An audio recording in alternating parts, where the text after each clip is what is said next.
জানেন যে প্রাথমিক বৃত্তি পরীক্ষা ২০২৫ আজকে সুষ্ঠুভাবে পরীক্ষা অনুষ্ঠিত হচ্ছে। যদিও এটা ২৫ সালের পরীক্ষা, কিন্তু বিভিন্ন কারণে মামলার জটিলতার কারণে এই পরীক্ষাটি সরকার এই সালে আমরা নেওয়ার সিদ্ধান্ত নিয়েছে। এবং আমাদের পীরগঞ্জে মোট ৩টি কেন্দ্র রয়েছে, তার মধ্যে এটি অন্যতম। তো এখানে ৮৯৫ জন পরীক্ষার্থী পরীক্ষায় অংশগ্রহণ করার কথা ছিল, কিন্তু আমি যেটি দেখলাম উপস্থিতির হার কিছুটা কম। এখানে আমার মনে হয় যে অলমোস্ট 75 থেকে 78% পরীক্ষার্থী অংশগ্রহণ করেছে।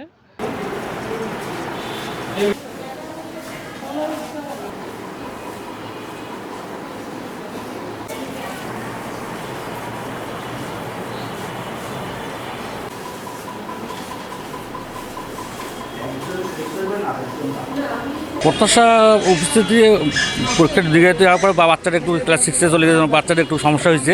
তারপরে ওই প্রাইমারি শিক্ষকেরা এরা একটু কিছুদিনের মধ্যে বাচ্চাদের মোটামুটি একটু উজ্জীবিত করে পরীক্ষা দেওয়া হচ্ছে, কিন্তু পরীক্ষা দিয়ে সবার উজ্জ্বল ভালো হচ্ছে আর কি। এই পরীক্ষা নিয়ে প্রত্যাশা হচ্ছে ছেলেমেয়েরা সুন্দরভাবে যেন পরীক্ষা দিতে পায়, তারা যেন সাবলীলভাবে পায়, রেজাল্টটা যেন তাড়াতাড়ি আসে।